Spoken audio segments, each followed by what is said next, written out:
next. Jadi malam ini kita ngapain? Oke, jadi di malam ini teman-teman kita akan mengenal lebih dalam gitu tentang microservice Spring Framework gitu ya, dari nanti akan materi yang disampaikan oleh Mas Agus di tes software engineer di Katalis. Oke, mungkin sneak peek sebentar kali ya kayak tentang apa namanya tentang Mas Agus sendiri. Jadi Mas Agus ini seorang software engineer dengan pengalaman lebih dari 5 tahun gitu ya. Dan sudah career journey-nya ini sudah melalang buana gitu ya di berbagai company, dan long story short Mas Agus ini di Jakarta sekarang as software engineer gitu juga ya, dan menghandle berbagai project gitu ya, berbagai project seperti Jago Syariah dan masih banyak lain, dan tech stack-nya juga kayak Spring Boot dan lain-lain kayak gitu. Dan Mas Agus ini sudah cukup aktif gitu ya di berbagai event gitu ya, jadi speaker, dan malam ini Mas Agus hadir di Breakthrough di Katalis gitu ya untuk menyapa kita semua. Mungkin langsung aja kali ya kita sapa Mas Agus. Halo Mas Agus. Ini diadakan oleh si The Catalyst dan Altera Academy bersama Breakthrough. Kita akan menjelaskan tentang microservice, terutama framework-nya menggunakan Spring Framework. Lalu salam kenal dari saya Agus Triantoro, bekerja di The Catalyst sebagai back-end engineer. Lalu beberapa kali saya sempat membuat video tentang microservice, mungkin kalian bisa buka juga di YouTube-nya. Di sini saya ada di channel Johnny Austor Production. Lalu di sini saya pernah menjelaskan tentang microservice juga menggunakan Spring Boot. Lalu ada beberapa video-video lainnya. Mungkin jika teman-teman tertarik bisa kalian pelajari juga di sini. Lalu jika ingin melalui sosial media lewat LinkedIn bisa kalian buka di Agus Triantoro ini juga. Lalu untuk materi hari ini saya sudah siapkan untuk Git-nya. Nanti siapa tahu kalian mau buka-buka code-nya juga bisa. Kalian bisa buka aja, nggak apa-apa. Di situ ada Java, ada Kotlin. Ini semua materi yang akan kita pelajari untuk malam hari ini. Lalu kita masuk ke topik nih. Jadi si microservice itu sendiri kan sebetulnya konsep membagi API gitu ya. Lalu kita perlu tahu terlebih dahulu API itu apa gitu, atau berawalnya dari kapan sih API. Mungkin dari teman-teman dari sekolah, SMK, atau kuliah mungkin sempat ya mempelajari atau tahu tentang apa itu API. Nah ini udah lama ya, semenjak ada HTTP ya udah terbentuklah si API itu sendiri. Lalu ada framework API, ini adalah cara kerja ya, REST API itu mulai terbentuk. Lalu di tahun 2000-an juga akhirnya ada istilah namanya monolith application. Sebetulnya nama monolith application itu justru terbentuk setelah microservice keluar gitu. Akhirnya konsepsi monolith keluar.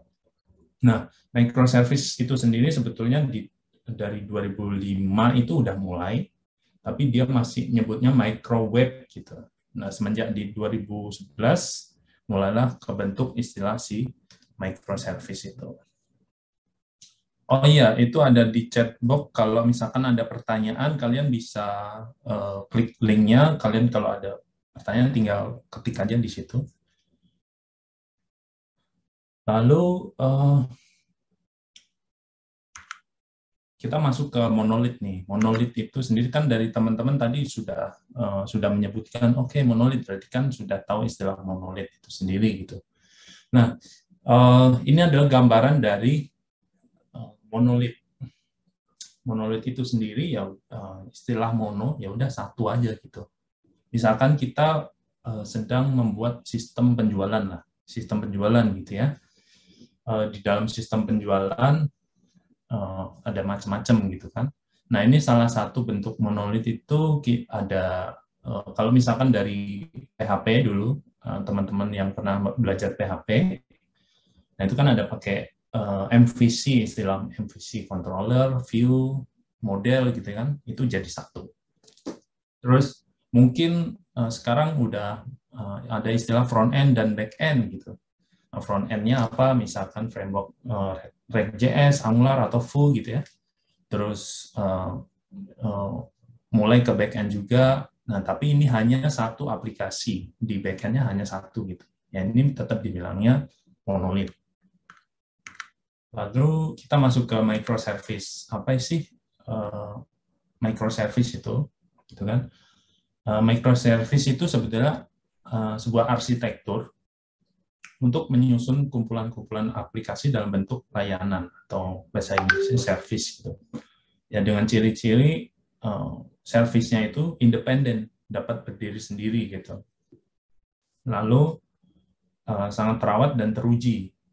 Lalu dikelompokkan berdasarkan kemampuan bisnis dimiliki oleh tim-tim kecil. Nah, ini mungkin kalau membaca ini belum terlalu kebayang gitu ya, independen itu apa gitu.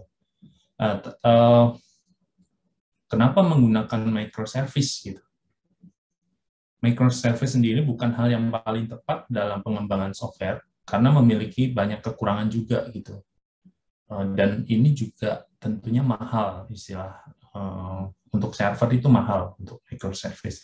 Lalu disarankan memulai dengan monolith. Jadi untuk kita yang single developer gitu, full stack developer ya sudah monolith aja dulu. Jadi nggak usah memusingkan tentang memecah service.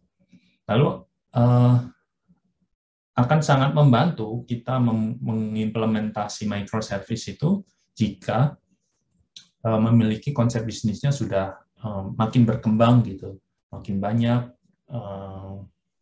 bisnis yang ada di aplikasinya itu, dan aplikasinya yang baru makin lama kan besar, ya sudah kita harus membagi service itu menjadi service-service kecil gitu.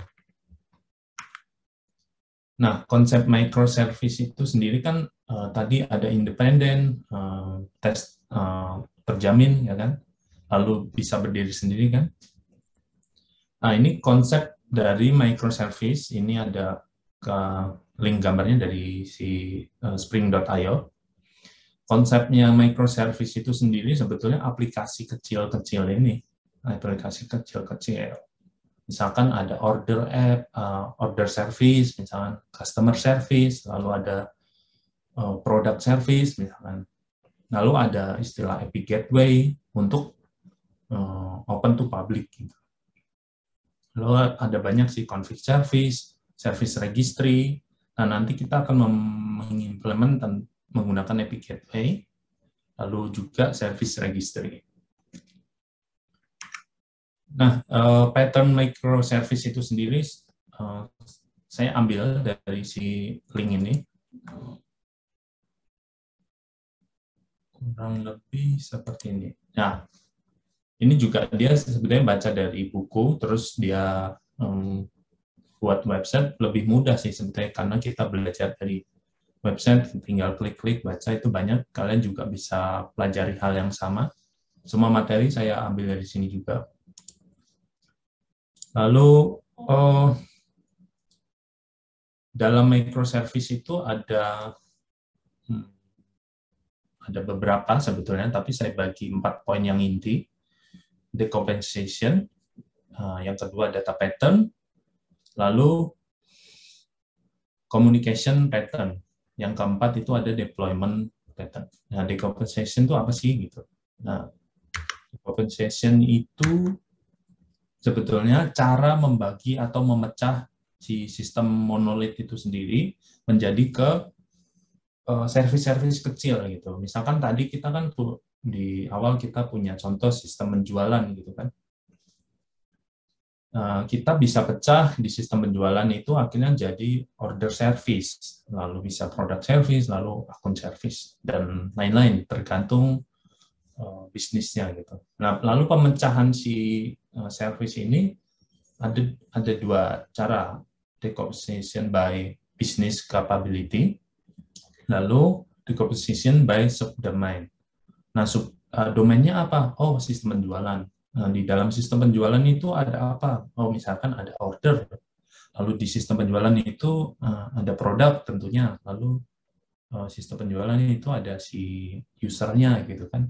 Nah, itu cara pembagiannya berdasarkan subdomain. Kurang lebih dari cara 1 dan 2 itu sebetulnya menghasilkan hampir sama nantinya, ujung-ujungnya sama. Tapi kebanyakan pakai menggunakan subdomain. Lalu, pattern yang kedua. Kita kan udah bisa nih mecah dari monolit yang besar itu, terus kita bagi menjadi beberapa service. Lalu, untuk data itu kita ada 2 nih, ada share database, lalu ada juga database per service. Share database itu sendiri sebetulnya konsepnya kayak gini nih, kita punya satu database server gitu, database server, lalu si service kecil-kecil ini membaca satu database gitu, ke misalkan satu database server punya database-nya sama, order, produk, akun, itu masih jadi satu di sini. Nah, itu ada manfaat dan kekurangannya juga. Manfaat dari share database, ya sudah, kita gampang lah melakukan query antar tabel. Join-nya gampang lah, dari order ke produk atau order ke akun itu lebih gampang gitu kan. Lalu mudah maintenance database karena hanya satu. Ya jelas, karena database-nya satu ya sudah lebih gampang dong maintenance-nya. Terus yang kekurangan yang kedua kalau kita mengimplement microservice yaitu bentrok akses ke tabel yang sama gitu. Misalkan order punyanya si order service tapi di select juga atau insert juga dari produk misalkan atau dari akun. Nah, itu nanti bisa bentrok tuh. Terus kekurangannya misalkan dari order service ini pengen merubah tabel order gitu, misalnya nambah satu field aja, nambah satu field. Nah, tentu di sini akan berdampak juga nih si product service akan kurang gitu kan, atau istilahnya ada error. Misalkan error itu kalau misalkan kita menghapus field, itu kan kurang satu tuh. Nanti di sini juga, oh ya kurang satu field pasti error, lalu di sini juga jadinya error. Lalu pattern yang kedua itu, atau pattern yang seharusnya kita gunakan ketika kita mengimplement microservice, gitu. Database per service. Jadi gambarannya tuh setiap service memiliki database masing-masing gitu. Database per service itu bisa private table per service, atau bisa juga skema per service, atau bisa juga database server per service gitu. Misalnya database server per service itu gambarannya kayak gini deh. Order service, database-nya MySQL gitu. Ya udah, jadi punya satu database server sendiri. Lalu bisa juga misalnya produk service, database-nya PostgreSQL gitu. Atau contoh lain, akun service, database-nya NoSQL, misalkan MongoDB gitu. Nah, ini istilah database server per service. Lalu sebetulnya yang paling sering kita gunakan atau lebih hematnya yaitu menggunakan skema per service. Database servernya satu, tapi punya skema masing-masing. Misalkan order skema atau produk skema, nanti di dalam produk skema itu ada macam-macam, misalkan tabelnya kategori, tabel produk, dan lain-lain gitu. Lalu manfaat yang untuk database per service itu tidak mengganggu service lain ketika perubahan struktur tabel. Ini sebetulnya kebalikan dari yang tadi nih. Jadi ketika misalkan order service menghapus field atau mengurangi field gitu, ya sudah, karena ini diurus oleh si order service, ya seharusnya di sini nggak berdampak gitu, dan di sini juga aman. Lalu yang kedua, dapat disesuaikan sesuai kebutuhan database. Nah, misalkan, oh akun service tuh ya udahlah nggak usah macam-macam, cuma nyimpan data nama, akun, dan lain-lain kan, nggak ada interaksi harus perhitungan laporan gitu kan, ya udah kita pakai NoSQL aja misalkan kayak gitu ya. Lalu order karena kita harus melakukan perhitungan tabel, lebih enak MySQL gitu misalkan. Ya udah kita bisa menyesuaikan itu. Lalu yang kekurangannya, permasalahan paling utama dari microservice yaitu query join antar table gitu, atau relasi tabelnya itu konsepnya berubah jadinya. Nah, misalkan order mau inner join to product gitu kan. Nah, ini kan karena database-nya beda, jadinya nggak bisa melakukan itu gitu. Tapi ada caranya nanti melakukan epic call atau melakukan hit ke produk untuk nge-get si data produk gitu. Lalu kekurangannya yaitu kompleks perawatan multi database server. Misalkan kayak gini ada database MySQL, lalu Postgres ada NoSQL, terus ada misalkan Redis. Nah, itu kan banyak tuh database-nya, jadi lumayan effort untuk maintenance banyak database. Tapi paling disarankan ketika mau mengimplement microservice ya menggunakan database per service gitu. Paling gampang menggunakan skema yang 2. Paling sering sih aku menggunakan skema 2. Lalu tadi sempat disinggung bagaimana cara mengambil data ke service lain. Nah, ini masuk di communication pattern. Communication pattern itu ada 2 konsepnya, menggunakan remote procedure invocation atau memanggil service menggunakan REST API, gRPC, atau GraphQL gitu ya. Metode ini tuh istilah sinkronus, kita menunggu dan memanggil dan menunggu responnya. Lalu bisa juga communication menggunakan messaging. Messaging itu memanggil service menggunakan messaging teknologi, seperti contohnya Apache Kafka, lalu ada juga RabbitMQ, dan ada yang lainnya juga gitu ya. Nah, ini biasanya disebut proses asinkronus, atau ya udah kita lempar aja, kita nggak usah nunggu responnya, nanti setelah dapat responnya baru kita gunakan datanya gitu. Nah, ini contoh pemanggilan API gitu kan, atau asinkronus. Jadi misalkan membuat order gitu kan, membuat order dari si klien.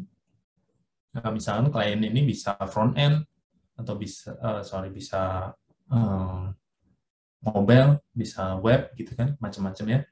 Terus ngehit ke API si order, create order nih. Nah, di dalam order ini dia mau memvalidasi customer gitu. Jadi dia hit dulu si customer, customer melakukan checking ke database lalu kirim respon. Jika responnya sesuai atau oke gitu, ya udah insert order, respon selesai gitu. Prosesnya seperti itu.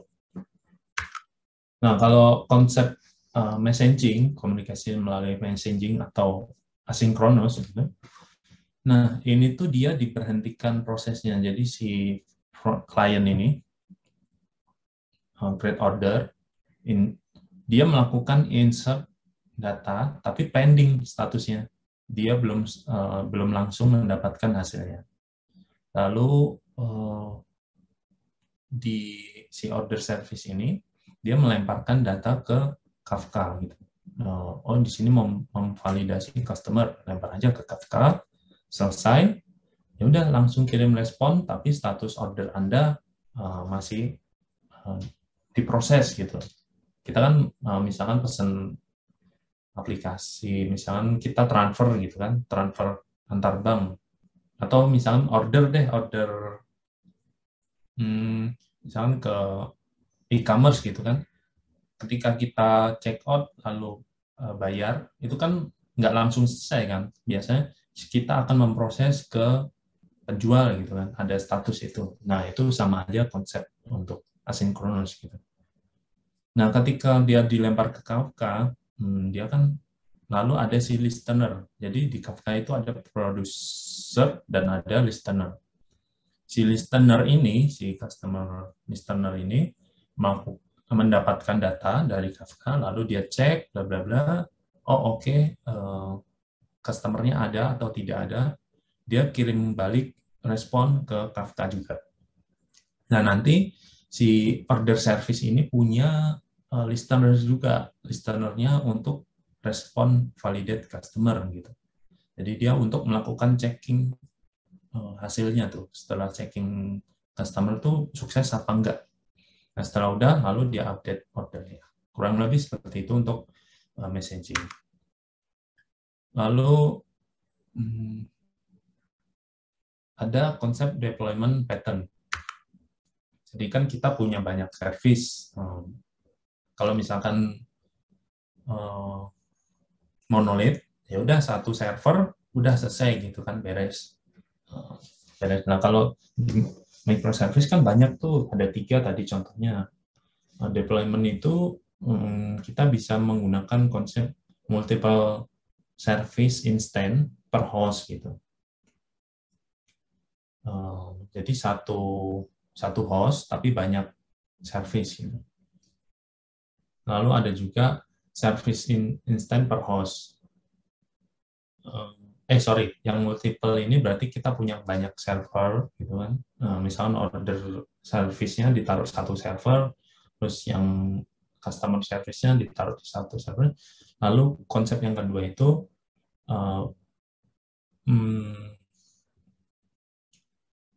satu host, satu service, lalu banyak instannya gitu. Lalu ini juga sama. Ini di dalam satu server, tapi memiliki banyak virtual machine gitu. Virtual machine ya macam-macam ya. Terus yang paling modern atau paling sering digunakan saat ini ya service instant per container. Jadi servernya satu nggak apa-apa, tapi kontainernya banyak. Misalkan kontainer si produk, kontainer si customer, misalkan kontainer si order. Nah, itu di dalam satu server itu bisa, tapi menggunakan Docker. Lalu ada konsep serverless deployment, mungkin kalau pernah tahu tentang Heroku, jadi ketika kita push ke Git-nya, selesai, otomatis langsung kirim ke server itu tanpa kita harus mengetahui requirement-nya apa gitu, tanpa harus nginstal. Misalkan di sini contohnya Java, ya udah kita nggak perlu nginstal Java JDK-nya atau SDK-nya gitu. Nah, itu serverless deployment. Nah, tadi udah terkait tentang teorinya mengimplementasi microservice. Sekarang aku mau demo tentang implement microservice itu sendiri. Jadi di sini contohnya ketika kita mempunyai 2 service, order dan customer. Nah, di sini tuh mau membuat order lalu melempar validasi ke customer gitu kan. Konsepnya seperti ini yang tadi ya, create order, lalu dia memvalidasi ke customer, lalu kirim respon, lalu dapat respon.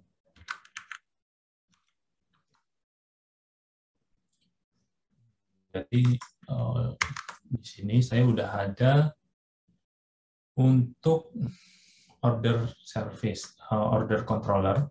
Jadi kalau mau buat ini, jadi di sini ada endpoint create, lalu ada create asynchronous, lalu ada async messaging. Nah, kurang lebih di sini juga udah dijelaskan bahwa di kit-nya ya. Di sini di order itu udah ada endpoint ini, ada create, lalu create async, atau create messaging. Nah, di sini saya harus menyalakan si customer-nya. Jadi di sini saya tidak menggunakan database ya, cuman ini hanya demo aja untuk implementasinya. Di sini ada customer, kurang lebih seperti ini. Untuk di customer juga sama, di sini pakai Kotlin, lalu Di sini endpointnya ya kurang lebih ini untuk nge-get customer-nya by ID.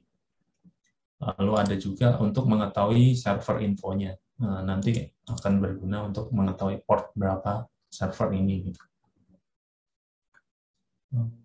Terus di sini saya jalankan si customer application.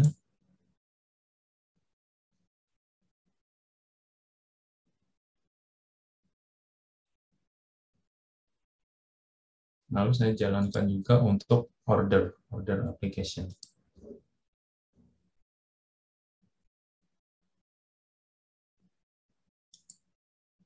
Nah, di sini si customer service ini jalan di port 7100 ya. Di sini 7100. Lalu yang order itu ada di 7200.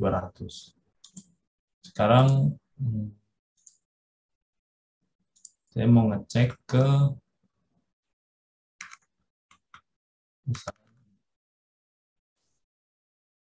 mau ngecek si customer-nya terlebih dahulu gitu. Misalkan nge-get customer server infonya. Nah, di sini nama service-nya customer/customer.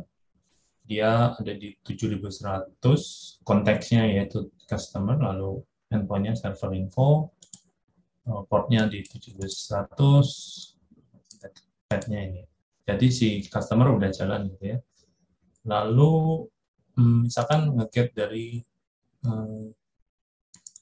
datanya customer-nya gitu. By ID 1 misalkan contohnya.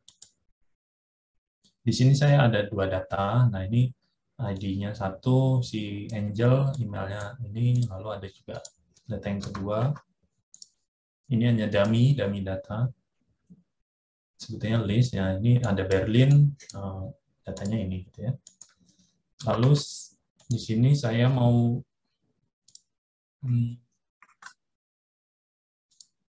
mencontohkan proses create order.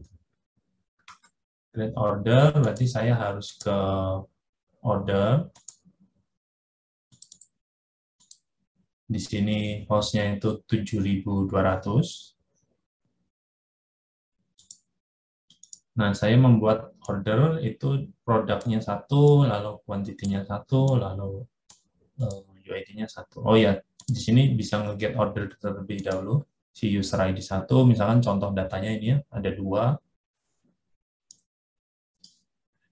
Terus saya mau create order. Produk 1. Nah, di sini langsung kelihatan create order, oke, langsung approve, si customer-nya langsung kelihatan, oh si customer-nya tuh ini. Dan di sini prosesnya kurang lebih, contohnya 3 detik ya. 3 detik ini sebetulnya saya manipulasi. Di sini kalau dilihat dari si order controller, si create ini, dia kan sebetulnya manggil ke service-nya, lalu si service-nya ini manggil, memvalidate ke customer gitu ya. Ini menggunakan Fang client. Kalau di get itu tujuannya ke sini, ke name-nya customer, endpoint-nya ke 7100 ini, lalu slash, kalau get tadi kan, slash customer. Jadi si order melakukan hit ke customer melalui endpoint ini. Nah, di sini kelihatan nih, trade-nya 1 detik. Saya bikin ini 1 detik, lalu kalau dilihat dari si ordernya, itu misalkan di sini, nah kalau dilihat dari si customer, ketika nge-hit get ini berdasarkan ID, nah kalau di sini saya slip 2 detik gitu. Asumsinya waktu nge-get customer itu 2 detik. Jadi kurang lebih makan waktu 3 detik. Nah, itulah proses untuk manggil API menggunakan HTTP, HTTP client. Gitu ya. Di sini contohnya menggunakan Vein client. Jadi kalau misalkan belum tahu gimana sih cara bikin awalnya, itu bisa ditambahkan dependensinya tuh Open Vein. Ini untuk melakukan dari order service melakukan hit ke customer tadi. Saya menggunakan OpenVein ini.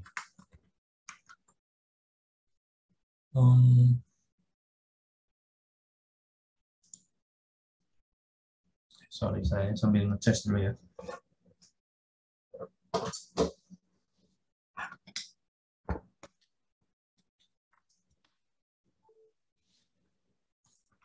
Terus nah,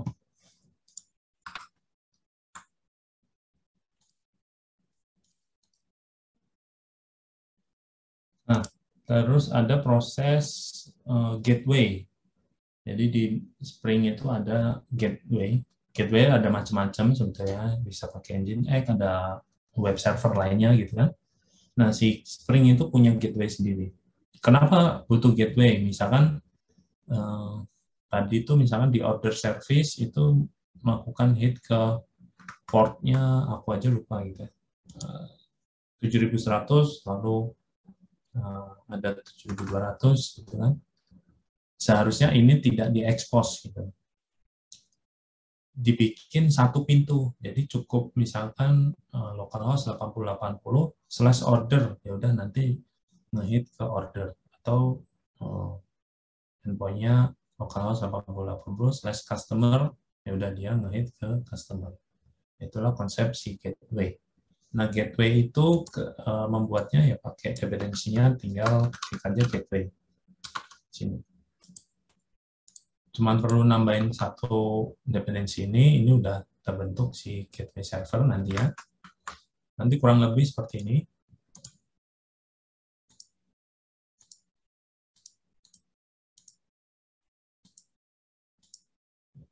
Kodenya cuma ini udah. Nanti dia otomatis membuat ke sini gitu. Nah, terus untuk nyetingnya ada beberapa cara. Bisa pakai Java Bean ini, bisa juga pakai properties.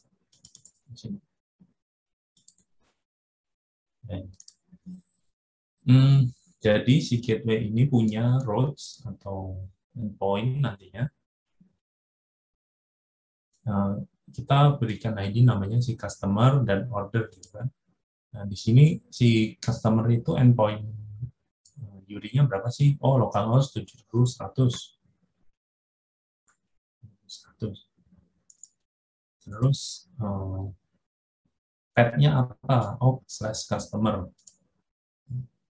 Lalu ada juga order 7200, lalu path-nya ke order. Nah, ini juga sebetulnya sama aja dengan yang di sini. Misalkan nah ini juga sama, ID-nya customer, lalu path-nya customer, lalu URI-nya pakai yang mana gitu ya. Terus ini saya coba running, sorry ini saya ganti aja. Karena belum pakai Lancer, kita pakai ini. Lalu gateway-nya kita running.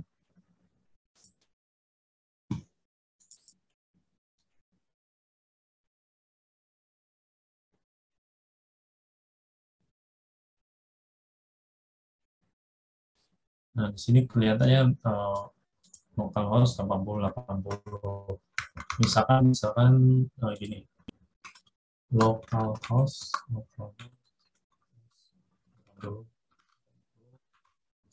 /order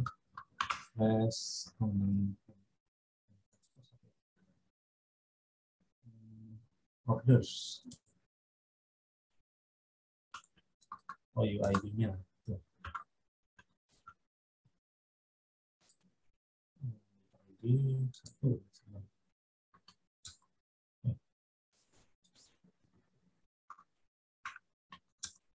Nah, kita bisa kelihatan nih untuk outputnya seperti ini. Misalkan kita mau nge-get, ke 80, sesuatu. Nah, sama ya, 80-80. Lalu misalkan mau nge-get customer, lalu ID-nya 1 misalkan. Nah, dia biasa dapat datanya. Atau misalkan customer server info. Ini juga kita bisa lakukan di Postman, misalkan kita mau nge-get customer gitu kan, mau nge-get servernya pakai environment gateway, misalnya gateway ini hostnya berubah jadi localhost 8080. Kita di send, nah di sini kelihatan nih 8080/customer lalu nge-get ke server info. Nah jadi kita nggak perlu melakukan ke 7100 atau 7200 gitu ya. Kita cukup satu endpoint aja, satu port itu 8080, tinggal mainin URI-nya atau slash belakangnya ini, customer ataupun order. Dan endpoint itu kita harus setting juga di setiap service-nya. Misalkan si customer, ya udah kita harus pasang konteksnya di sini ya. Nah, supaya nanti ketika melakukan hit, ya udah konteksnya customer slash customer. Ini di setiap kliennya. Lalu selanjutnya itu ada konsep service registry.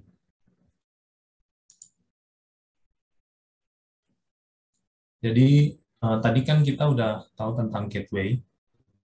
Nah, sekarang kita mempelajari service registry. Service registry itu sebetulnya kumpulan, dia sebetulnya server sendiri yang intinya untuk menyimpan informasi service-service yang ada gitu. Misalkan kita punya order service, kita daftarkan ke service registry, lalu customer service, kita daftarkan ke registry. Nah, ada kalanya kita harus, misalkan customer ini sibuk gitu ya, sering di hit gitu. Jadi kita perlu melakukan duplikasi supaya server si customer ini memberikan respon yang lebih cepat ketika melakukan hit banyak. Misalkan kita clone gitu. Nah, sebenarnya servisnya sama, tapi kita buka port yang beda, jadi ada 2 service, nanti kita daftarkan. Nah, nanti bisa ketahuan. Untuk registry itu kita pakai Eureka, di sini dependensinya pakai yang ini, Eureka Server. Si Eureka Server ini digunakan untuk si service registry. Nah, nanti untuk setiap kliennya perlu nambahin juga, setiap kliennya itu perlu nambahin Eureka Discovery Client. Jadi si Discovery Client ini tujuannya untuk mendaftarkan si order service atau customer service ke Eureka-nya itu. Contohnya gini. Jadi di sini udah ada registry. Di sini.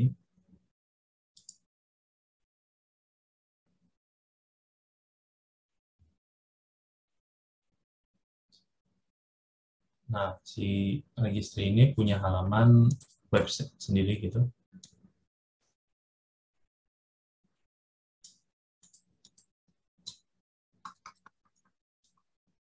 Nah, ini dia. Nah, si Eureka ini tuh service registry, nanti akan ketahuan aplikasinya ada apa aja di sini. Gitu. Ini untuk monitoring. Lalu karena kita sudah melakukan running service untuk customer, kita perlu mengupdate di properties-nya, karena tadi saya matiin. Nah, ini tinggal nambahin ke default-nya. Localhost 8761/Eureka. Lalu kita set dulu.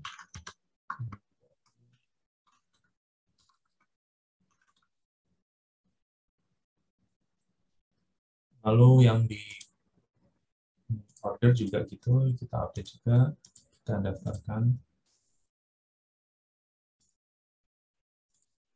Terus lalu di order perlu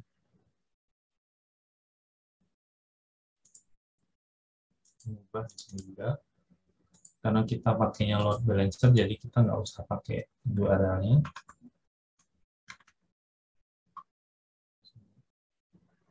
Terus,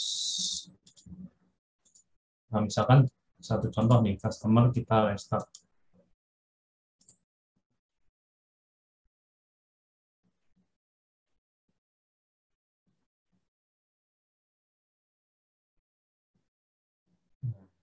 Oke.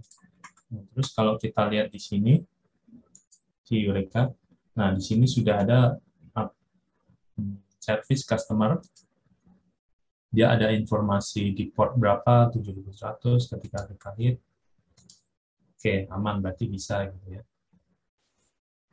Terus kita perlu daftarin lagi sih ordernya. Oke, tadi udah di set, sekarang tinggal kita restart.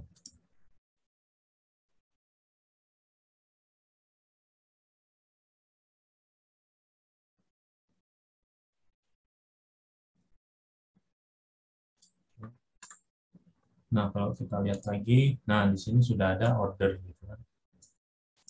Nah, karena kita mau mengimplementasi konsep yang customer-nya ada dua gitu ya, kita ambil contoh. Jadi saya sudah bikin clone, tinggal di restart, di play aja. Sebetulnya di sini tinggal misalkan sini, jadi cuman mengubah portnya. Kalau dilihat dari customer ini, dia ada properties application min clone ini. Intinya cuman mengubah port ke 7101 gitu. Itu sih. Selebihnya sama. Nah, kalau misalkan clone-nya di start,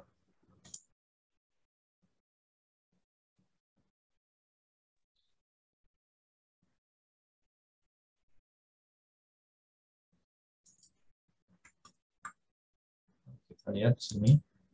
Nah, customer ini mempunyai dua service yang aktif ini. Ada di 7100, ada juga di 7101. Nah, kita sudah mendaftarkan nih si service-service-nya. Oke. Terus karena kita mau menggunakan konsep gateway, ya udah kita harus mengimplementasi juga si gateway-nya. Gateway-nya perlu ditambahin juga. Karena tadi kita udah pakai yang ini, kita rubah pakai yang load balancer. Nah, bedanya ketika kita sudah menggunakan si service discovery atau Eureka itu, kita nge-hitnya bukan ke statik lagi, oh kita ke 7100, tapi kita melakukan hit itu pakai nama yang sesuai yang ada di sini. Misalkan, di sini customer, ya udah kita daftarinnya nama customer, lalu order, ya udah kita daftarin di sini sebagai order. Nah, ini contohnya. Di sini kita ganti juga.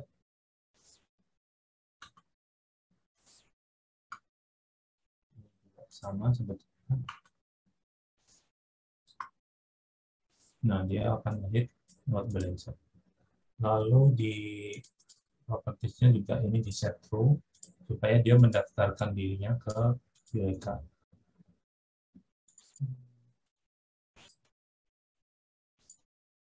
Ini kita start.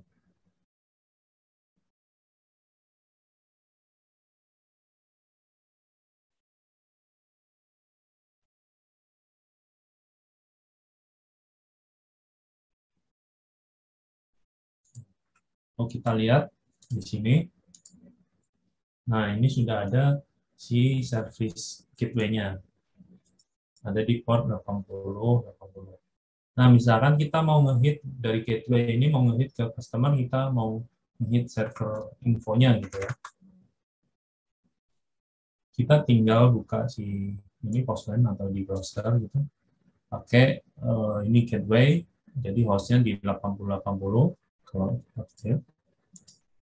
info kita hit. Nah, di sini kita lihat nih respon portnya nih. Di sini dia mengembalikan port yang 7101. Misalkan kita hit lagi gitu.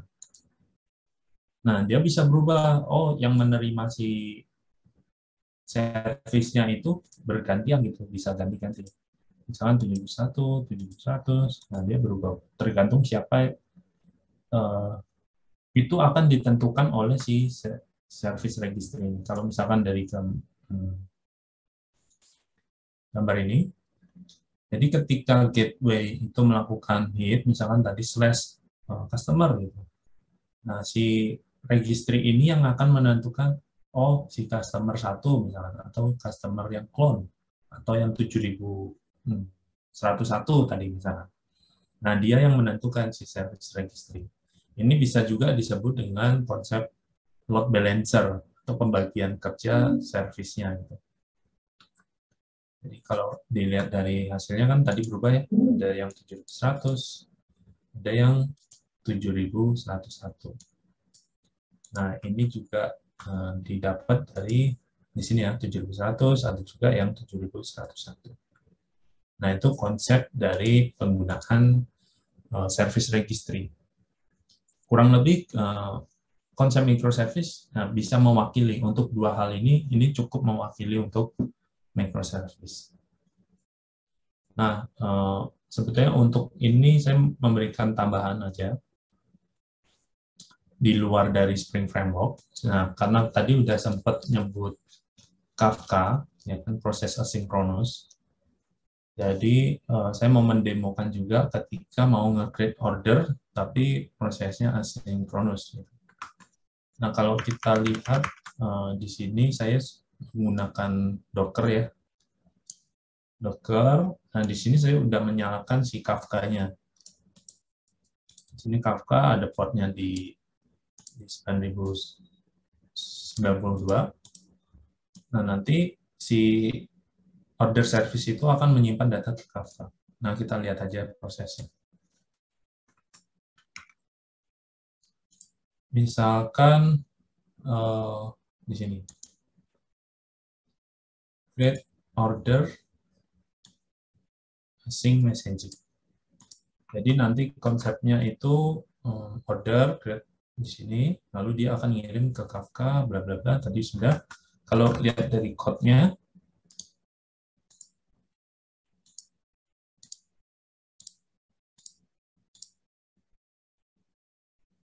dari order controller yang pakai konsep messaging. Nah, dari control ini ngelempar ke service. Dari service melakukan validasi juga atau insert order. Di sini asumsinya nyimpen ordernya. Lalu proses asynchronous validation. Nah, dia mengirim melalui Kafka.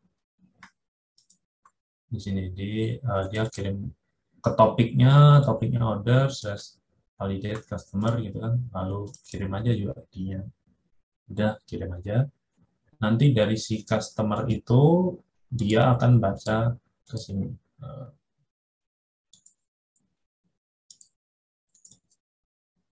Nah, dari customer di sini ada Kafka listener. Dia yang nanti akan membaca, atau kalau di sini tuh ini dia akan membaca si validate customer.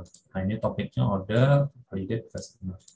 Nah, di dalam validate ini intinya cuman mencari si ID-nya itu lalu mengembalikan data. Nah, kalau sekarang kita coba aja. Misalkan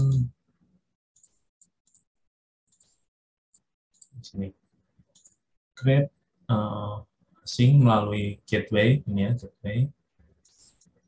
Nah, ini produk 3, quantity 3, lalu user ID-nya 1. Kalau kita lihat ordernya terlebih dahulu, sini user ID 1, misalkan. Di sini baru ada dua data ya di sini, laptop, HP. sekian-sekian. Nah, terus kita lihat ini. Ketika dia melakukan hit, nah di sini prosesnya jadi 1 detik. Tadi kan 3 detik ya kalau itu. Dan di sini statusnya pending. Kalau kita lihat di sini, oke, oh ternyata di sini sudah approve. Jadi prosesnya bisa kita lihat seperti itu ya. Di sini sebetulnya saya delay ketika melakukan, di sini order.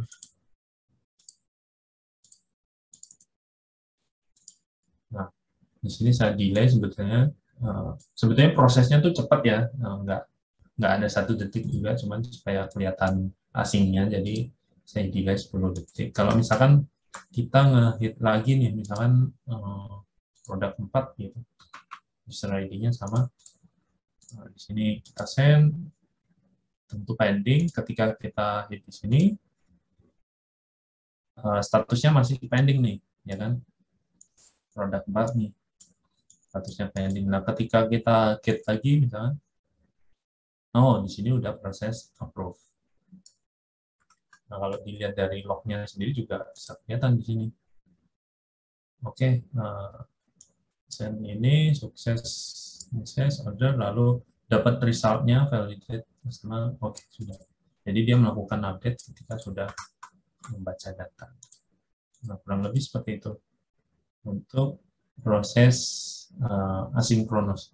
Sebetulnya kalau secara API nggak terlalu kelihatan, cuman konsepnya aja di statusnya jadi pending terlebih dahulu. Ya kan, kalau di sini tadi dapat responnya pending, tadi di sini juga pending, lalu di situ bisa dapat proof. Nah, kurang lebih seperti itu untuk proses asinkronus. Lalu ada juga ini tambahan lagi, semoga waktunya masih bisa. Kita sampai jam berapa ya, Mas atau Mbak Salsa, untuk penjelasan ini? Aman, Mas. Gimana Mas Agus aja kita ngikut. Oke, mungkin terakhir ini, slide terakhir lagi.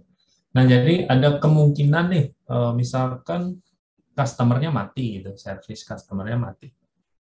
Nah, ketika kita menggunakan Kafka, nah itu akan membantu tuh. Jadi data ordernya itu disimpan di Kafka, nanti statusnya akan pending.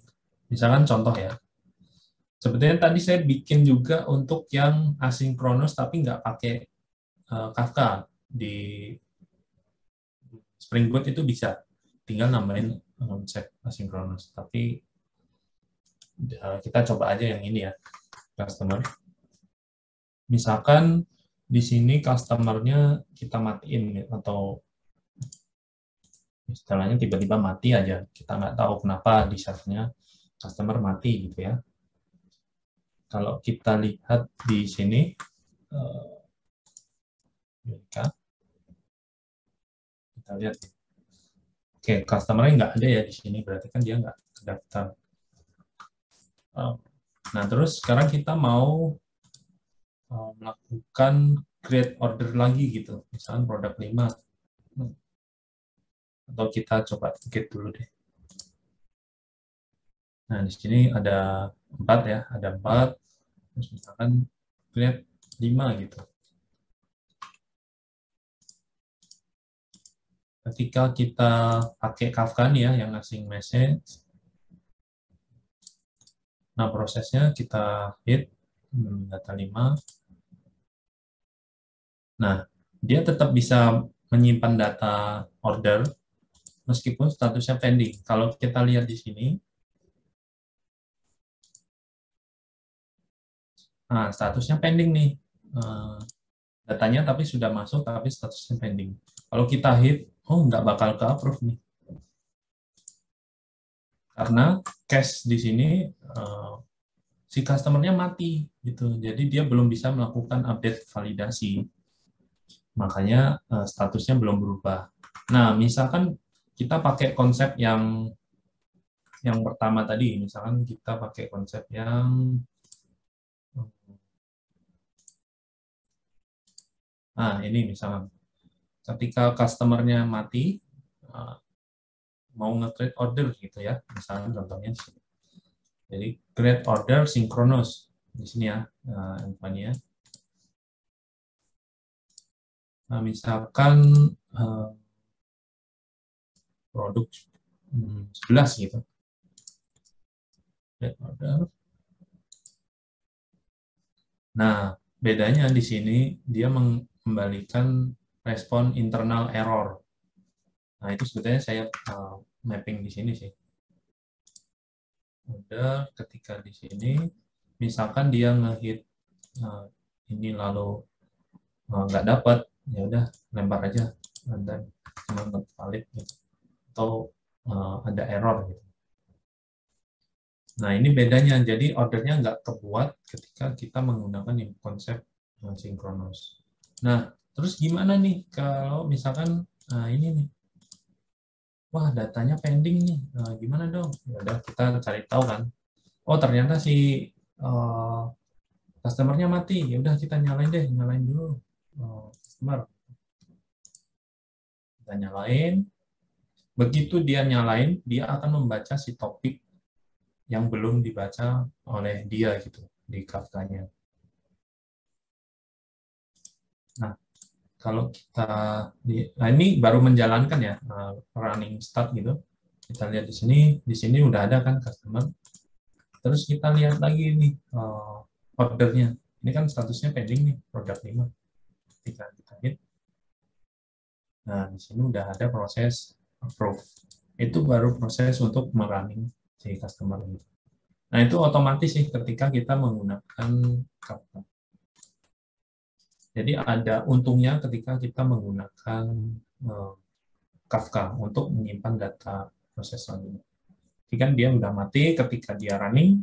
Kalau dia udah running, ya udah dia otomatis membaca topik ini, lalu dia akan mengirim balik dan prosesnya ada diupdate.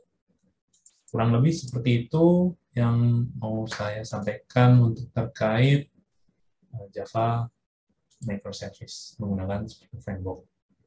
Kurang lebih seperti itu, teman-teman. Saya kembalikan ke Mbak Salsa. Oke nih Mas, pertanyaan pertama dari ini anonimus. Bagaimana proses apa ini menyebutnya jika terdapat problem pada aplikasi yang menerapkan microservices? Gimana tuh Mas? Oke, ini sebetulnya proses yang agak susah ya, maksudnya karena kita punya 2 service. Nah, biasanya ketika kita mengimplement itu, kita harus juga memberikan informasi log yang clear atau jelas gitu. Kalau misalkan contohnya nge-create order, ya udah kita mulai log create order. Biasanya kita baca dari log sih. Nanti setiap service itu akan memiliki log server sendiri. Misalkan contohnya Elasticsearch kalau kalian pernah dengar. Intinya semua service itu akan menyimpan ke Elasticsearch dan kita akan membaca ke Elasticsearch itu sih untuk proses debugging-nya. Kurang lebih seperti itu. Semoga bisa membantu ya. Oke, sip, nice. Oke, next question nih. Bagaimana cara menjaga konsistensi data pada arsitektur microservice dan bagaimana sih mengoperasikan database transaction di arsitektur dari microservice sendiri, Mas? Wah, keren nih pertanyaan. Udah termasuk database transaction ya. Sebetulnya untuk konsistensinya sendiri itu kan kita yang mecah servisnya. Nah, itu si konsistensi itu kita bisa atur sesuai yang kita mau waktu kita membagi database-nya itu kan. Nah, terus gimana pakai menggunakan database transaction ya? Sebetulnya sama sih konsepnya database transaction-nya sama kalau kita membuat monolith gitu. Sebetulnya sama. Misalkan kita order, ya udah urusannya kan database order gitu ya. Nah, si transaction-nya itu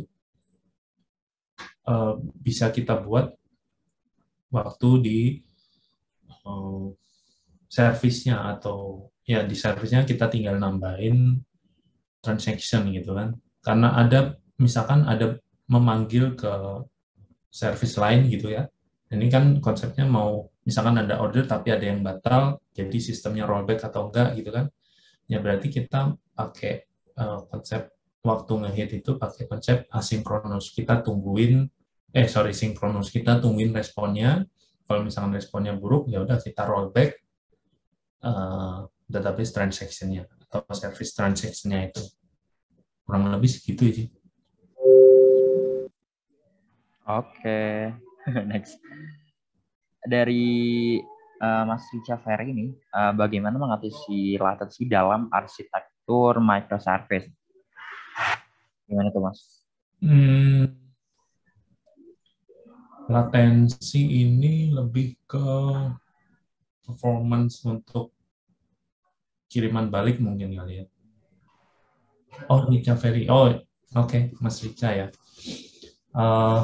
Latensi sendiri, misalkan load-nya banyak gitu ya, asumsinya gitu ya. Kita bisa menambahkan clone, misalkan yang tadi, contohnya tadi itu kita membuat customer service itu jadi 2 gitu.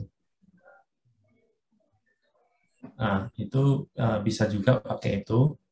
Atau misalkan kita pakai cara mengupgrade servernya, naikin RAM-nya gitu. Atau bisa juga CPU core-nya kita naikin. Nah, terus bisa juga misalkan berhubung ini banyak gitu, kita pakai multi-thread misalkan. Kita juga bisa untuk mengatasi latensi setiap service itu. Jadi setiap endpoint-nya itu kita buat sebuah thread baru gitu untuk menghandling supaya nggak terlalu nunggu banyak. Biasanya kan numpuk tuh kan, numpuk hit makin banyak, service-nya makin ngehang gitu lama-lama. Kalau ngehang terus di hit terus gitu endpoint-nya hang kan. Nah gitu ya, kita bisa mengimplementasi konsep multi-thread sih. Nanti ada juga yang menghandle itu pakai project reactor, itu dari Spring juga menyediakan, atau Webflow Spring gitu. Itu untuk mengatasi latensi yang tinggi gitu. Itu sih biasanya. Oke, mungkin karena Mas Richa ada di sini, gimana Mas Richa, ada tanggapan? Atau yang mau ditanya lagi? Halo Mas. Halo, terima Gimana, kasih Mas? nih sama Kak Agus nih udah sharing buat malam ini gitu. Jawabannya cukup membantu sih. Oke, Kayaknya saya kenal ya Mas Richa Ferry ini.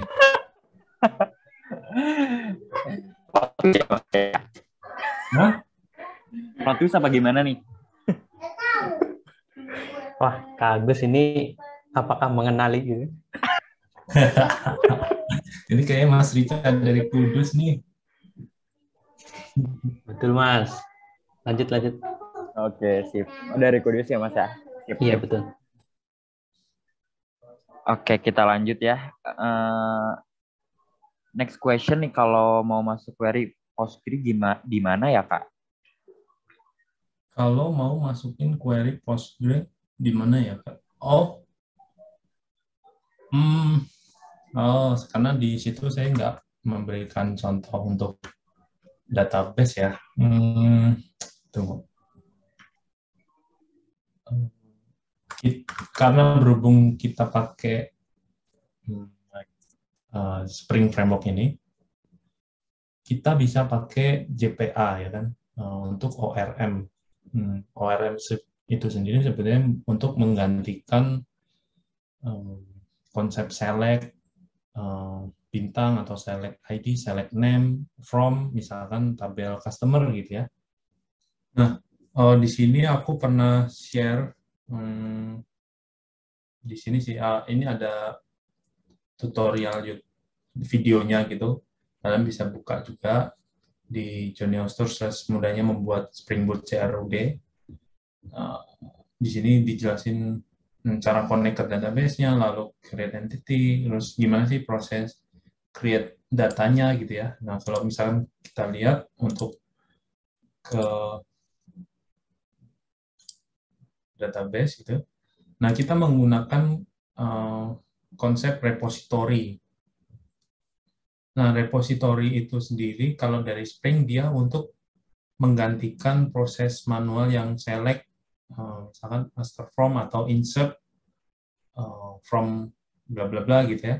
Nah, di sini simpel banget. Jadi kalau konsep CRUD itu tinggal nambahin JPA repository, kita nggak perlu pusing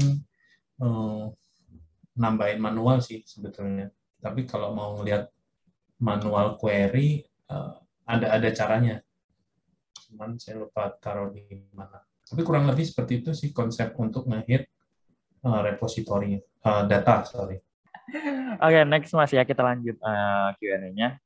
Dari Mas Bahrul nih Mas, maksud dari konsum API itu apa ya Kak, dan perbedaan Java dengan JavaScript itu apa, dan kegunaan serta kelebihannya apa tuh Mas? Oh, oke. Maksud dari mengkonsumsi API itu apa ya Kak? Oh, oke. Untuk pertanyaan yang pertama itu, jadi tadi misalkan mengonsumsi API itu kayak gini nih. Misalkan tadi mengkonsumsi API. Nah, kita mau ngelihat data misalkan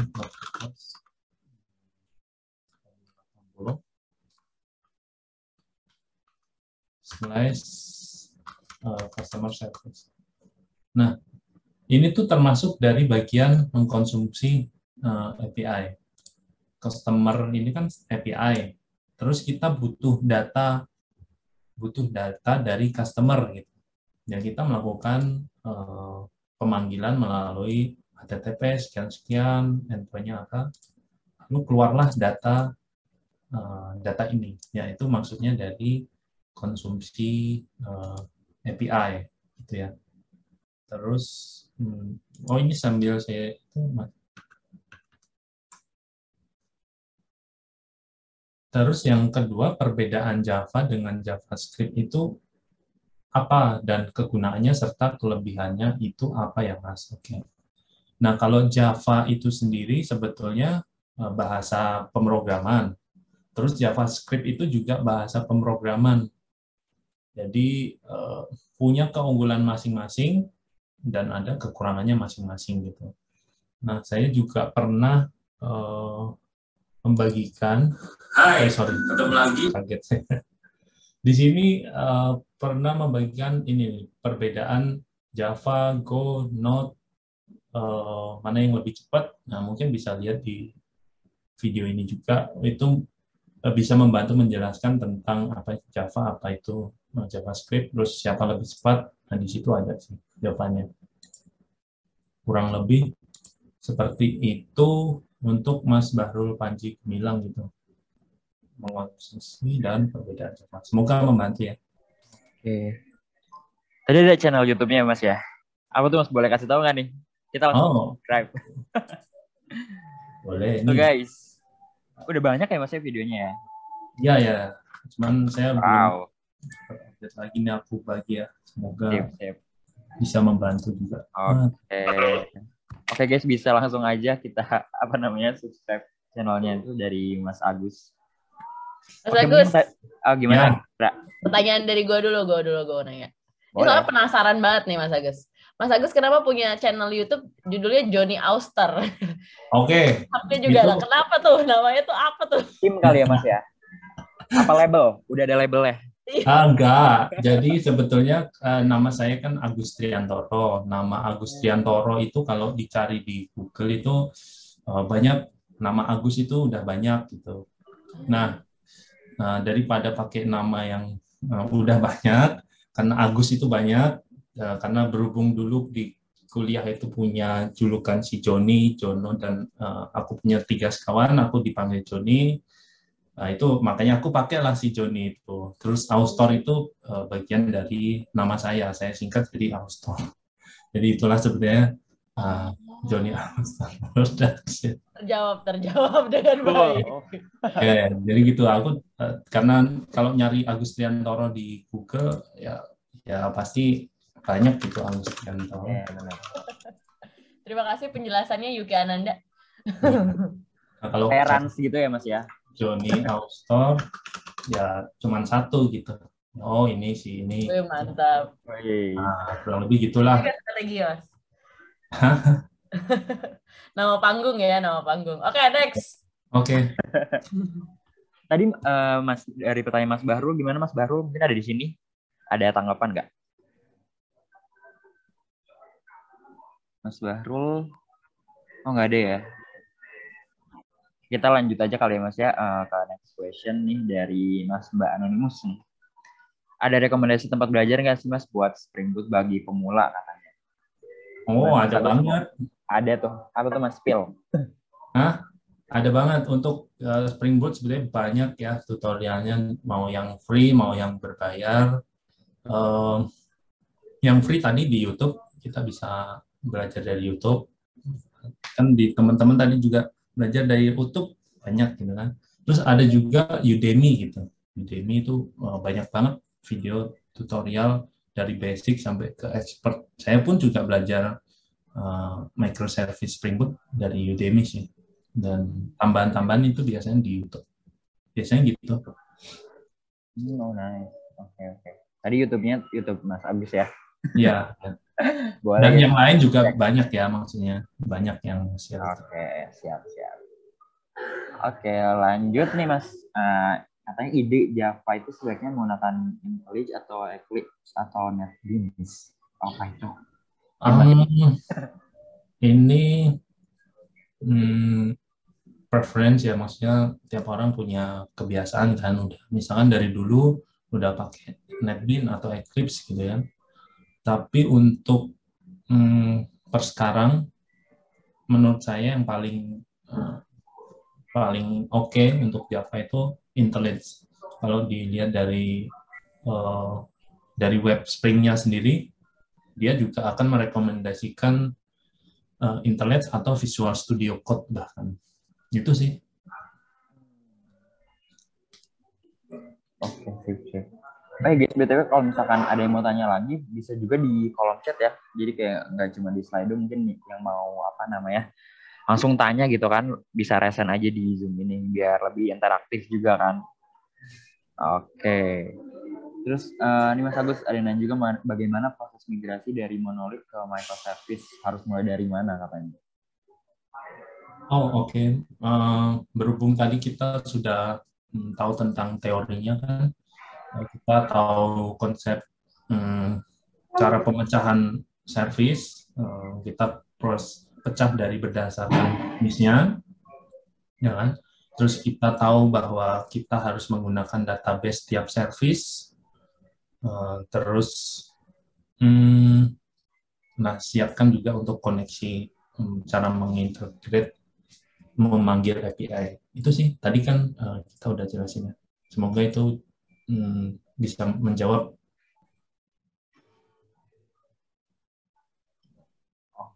Kalau harus dari mana? Ya dimulai aja dulu. Dari rumah bisa gitu.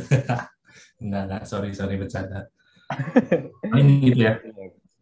Oke deh Mas. Oke Mas, mungkin karena kita sampai 20.30, mungkin satu question lagi kali ya, last question. Oke. Dari Anonymous gitu yang ini. Kami sedang melakukan development microservice dengan menggunakan Spring Boot, Eureka, Artemis, dan lain itu, namun agak lambat. Jika berkenan untuk sarannya gitu, Mas Agus gimana katanya buat problem solve-nya gimana katanya? Kami sedang melakukan development microservice menggunakan Spring Boot, Eureka, MQ, Sitkin, namun agak lambat. Jika berkenan untuk sarannya Pak. Di sini mungkin bisa dikasih tahu ya, maksudnya lambatnya di bagian apa kan? Macam-macam ya. Untuk bisa juga misalkan ketika kita nge-hit database, nah itu database-nya pengaruh juga, kita bisa nambahin indexing misalkan. Lalu misalkan kita melakukan API call atau memanggil API lain, misalkan dari service yang kita buat, kita memanggil API service lain, ternyata service lain itu lama gitu kan. Yes. Nah, itu juga bisa jadi pengaruh kan. Jadi banyak faktor sih kenapa menjadi lambat. Nah, itu harus dicari tahu terlebih dahulu. Bisa juga dari prosesnya tuh terlalu banyak misalkan. Ya, itu perlu dieksplor lagi sih.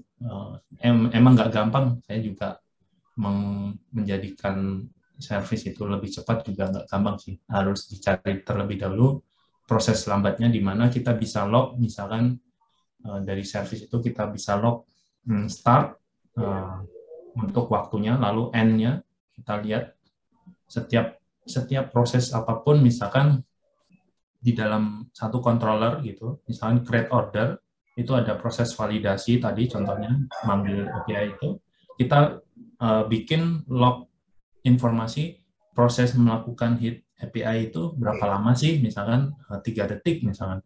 Lalu di bawahnya lagi proses insert database gitu ya. Kita lakukan track itu lagi gitu. Startnya berapa, end-nya berapa. Nanti kan bisa kelihatan, oh misalkan database cuma 1 detik. Udah, berarti yang perlu kita optimize itu kan waktu nge-hit endpoint lain gitu, atau service call lain gitu. Itu yang perlu kita optimize. Jadi banyak hal yang perlu kita terapkan untuk mempercepat servisnya gitu ya. Itu sih, Mas. Oke, sip. Oke, Mas Agus. Karena kita udah overtime 4 menit gitu ya malam ini. Dan sebenarnya pertanyaan masih banyak gitu ya. Mungkin kalau misalnya kita jawabin sampai besok pagi gitu ya. Oke, jadi mungkin thank you so much buat Mas Agus dan teman-teman dari Katalis gitu ya buat malam ini, dan teman-teman semua yang udah pay attention gitu ya buat malam ini. Terima kasih banyak. Sorry banget belum bisa menjawab pertanyaan-pertanyaannya. Dan jangan lupa untuk teman-teman diisi feedback-nya gitu ya. Tadi ada spesial, ada 25.000 gitu ya. E-wallet gitu ya buat teman-teman yang isi feedback. Dan mungkin tadi ada yang nanya materi PPT ataupun record dari acara ini pasti akan kita kita blast gitu ya. Mungkin kalau untuk recordnya nanti akan di Discord, diedit dulu gitu ya di YouTube biar lebih bagus gitu kan. Terus untuk materinya teman-teman bisa dapetin materi tadi tapi dengan syarat isi feedbacknya dulu. Jadi jangan lupa buat isi feedbacknya gitu.